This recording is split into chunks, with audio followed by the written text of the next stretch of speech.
Hidup pantang goyas gayus. Cari pulus, minum jus. Biar hidup lurus. Jus, energi majus. Edwin Lau. He has a great taste. Mie sedap kari spesial. Aslinya kari. Bumbunya berani. Enak banget. Kuah kentalnya perfect. Mie sedap kari spesial. Nendang karinya. Tahukah Anda? Kita punya potensi. Bangsa ini jauh lebih sehat. Lebih maju pendidikannya. Bersama Rumah Zakat, mari. Yakin kebutuhan kalsium Anda terpenuhi?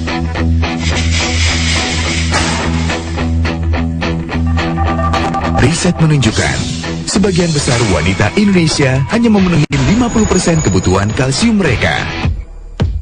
Penuhi kekurangan 50% kalsium Anda dengan Anlin yang mengandung 2 kali kalsium susu biasa. Anlin melengkapi kebutuhan kalsium Anda.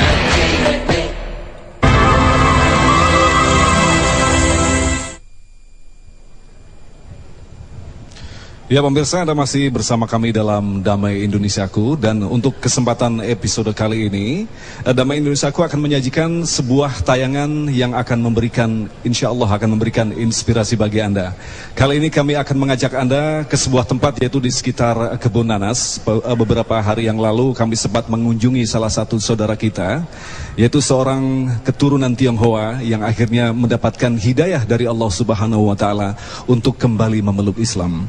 Dalam tayangan berikut ini kita akan mendapatkan banyak sekali kisah-kisah yang memberikan inspirasi bagi kita, khususnya adalah betapa sangat sulitnya untuk menjaga sebuah hidayah.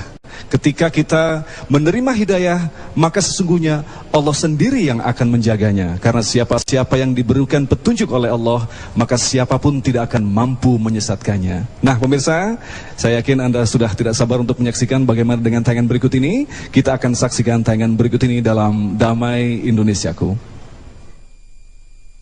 Anishkurli walidaika illayal masir. Assalamualaikum warahmatullahi wabarakatuh. Marhaban bikum. Kullu aam wa antum bikhair. وأنا فرح مرة عشان إحنا تيونغهوا مسلم ودين الإسلامي هو عمود الدين. Assalamualaikum warahmatullahi wabarakatuh. Pemirsa, Anda masih bersama Damai Indonesiaku, dan saat ini kami berada di sekitar Kebun Nanas. Kita akan bersilaturahmi kepada salah satu keluarga mu'alaf, yaitu seorang Tionghoa yang telah mendapatkan hidayah, yaitu sejak tahun 84. Kita akan berbicara banyak di sini, dan tentu saja insya Allah kita akan mendapatkan sesuatu yang menginspirasi kehidupan kita. Dan Alhamdulillah di kesempatan ini saya juga ditemani oleh seorang sahabat saya sekaligus guru saya, yaitu Ustadz Kumpulim. Assalamualaikum. Waalaikumsalam. Ni hao ma? Wahan hao. Wahan hao. Kaifal hal Ustaz? Khair, alhamdulillah. Alhamdulillah. Ni hao ma? Wahan hao. Maaf kalau bisa kurang Chinese. Kurang fasih ya. Alhamdulillah. Kita datang ke rumahnya Ustaz Denny. Dan ini beliau sahabat koko Ustaz Denny. Dan ini mantan pacar beliau. Nah, berbicara tentang pilihan Islam ini Pak Denny, apa yang sesungguhnya membuat Pak Denny tertarik dan mengambil keputusan bahwa Islam adalah jalan hidup?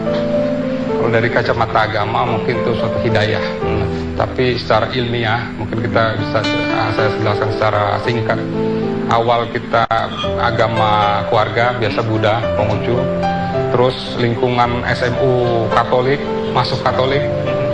Nah, tapi ada yang kritis di sini mungkin yang membuat akhirnya terakhir membimbing saya ke arah Islam. Saya cukup kritis, dalam arti saya selalu bertanya dan membandingkan agama-agama lain.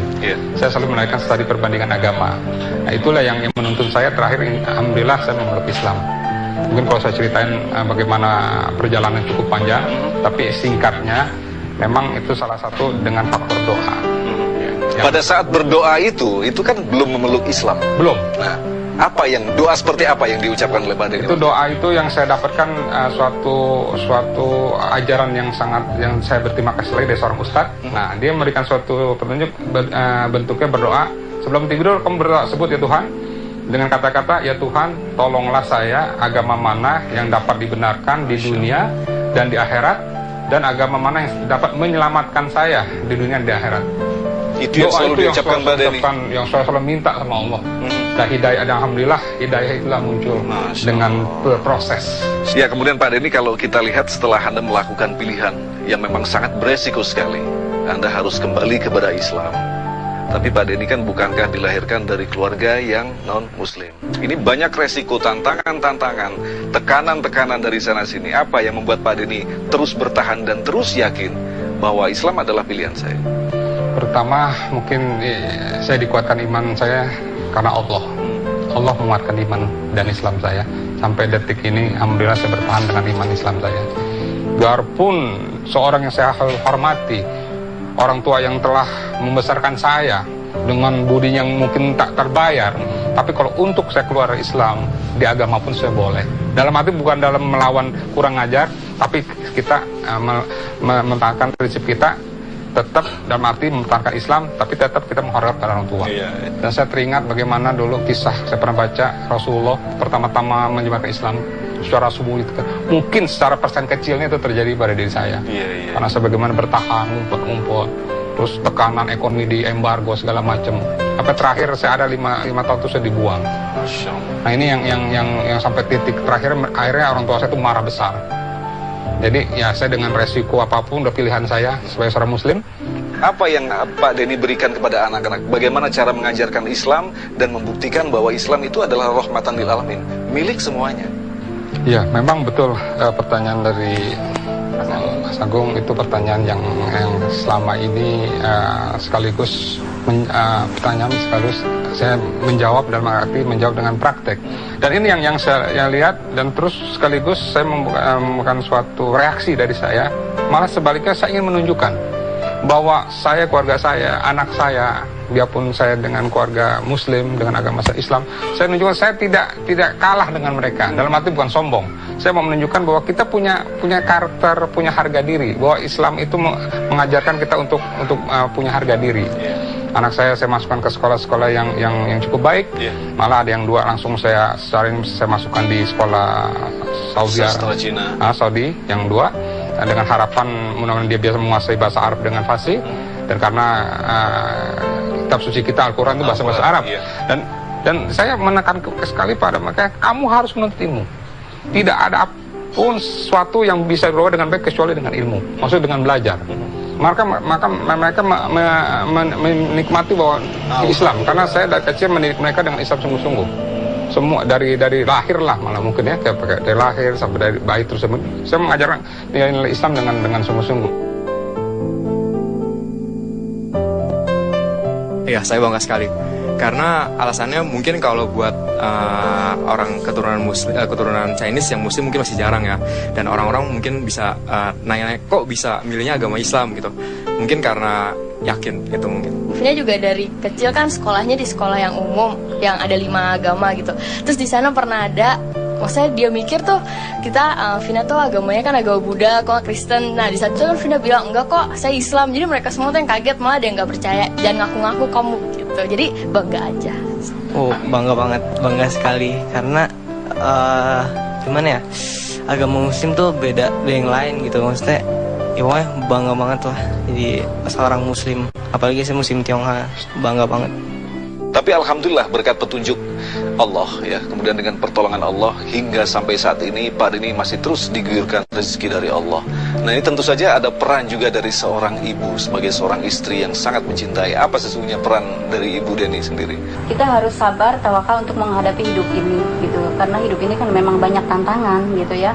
Tapi kita memberikan terus gitu dorongan karena harus yakin dalam agama Islam itu Allah akan menjamin gitu hidup kita gitu. Kemudian ya alhamdulillah saya tidak merasa nggak takut keadaan seperti ini ya, kita harus mengikuti gitu. Dengan perjalanan itulah kita harus tawakal kepada Allah dengan sabar gitu ya. Apalagi sudah 23 tahun kami berumah tangga gitu ya. Itu banyak suka dan dukanya, tapi intinya memang ada di kita, dari saya gitu, karena ya itulah sabar, ikhtiar dan tawakal itu loh. Subhanallah. Jadi apa yang bisa kita dapatkan dari diskusi kita tentang bagaimana menjaga istilahnya hidayah dari Allah ini Ustaz Koko? Jadi subhanallah, dari perbincangan kita hari ini ada sebuah hikmah yang sangat luar biasa. Ternyata Ustaz Denny, Cece, Yani sudah merasa keajaiban duit. Berangkat dari duit, doa, beliau sudah berdoa, dari awalnya berdoa, masih ada usaha. Nah, usaha yang sukses begini yang beliau laksanakan apa? Usaha pertama, persembahkan usaha yang baik, kembali juga baik. In ahsantum, ahsantum li anfusikum. Persembahkan usaha yang baik, kembali juga baik. Wa in ahsantum falaha. Usaha yang tidak baik, kembali juga tidak baik. Nah, ketika usaha, kita baca tadi kan, tidak kenal putus asa. Sampai di embargo, dicaci sebagainya, tidak boleh kenal putus asa. Contoh seperti Rasulullah, ketika berbuat kebaikan, tidak berjalan mulus. Dicaci maki, dilempar kotoran onta, diancam mau dibunuh, tidak kenal putus asa. Kuncinya bagaimana? Walaupun fisik berdarah, hati tidak pernah berdarah. Orang sekarang kalau berbuat kebaikan, fisik belum berdarah, tapi hati sudah berdarah. Lalu beliau ikhlas, I-nya ikhlas. T yang terakhir, mereka tawakal. Cece Yani tadi kan, tawakal. Jadi manusia sudah doa, usaha sungguh-sungguh, ikhlas, T-nya serahkan kepada Allah Subhanahu wa taala. Apapun yang terjadi setelah itu, itulah yang terbaik Allah berikan buat kita. Untuk menjaga sebuah hidayah atau sebuah amanah bukanlah perkara mudah. Siapa-siapa saja yang mampu mengembalikan semuanya kepada Al-Quran, maka insya Allah, Allah yang akan memberikan jalan, dan Allah sendiri yang akan menyelesaikan segala kesulitan kita di dunia ini. Assalamualaikum warahmatullahi wabarakatuh. Waalaikumsalam warahmatullahi wabarakatuh. Kita pamit ke Ustaz Denny. Terima kasih. 萨姆莱库瓦拉马图罗希瓦布卡多，大家不要忘记看这个节目《拉曼印度尼西亚国》，OK， 谢谢。 Allah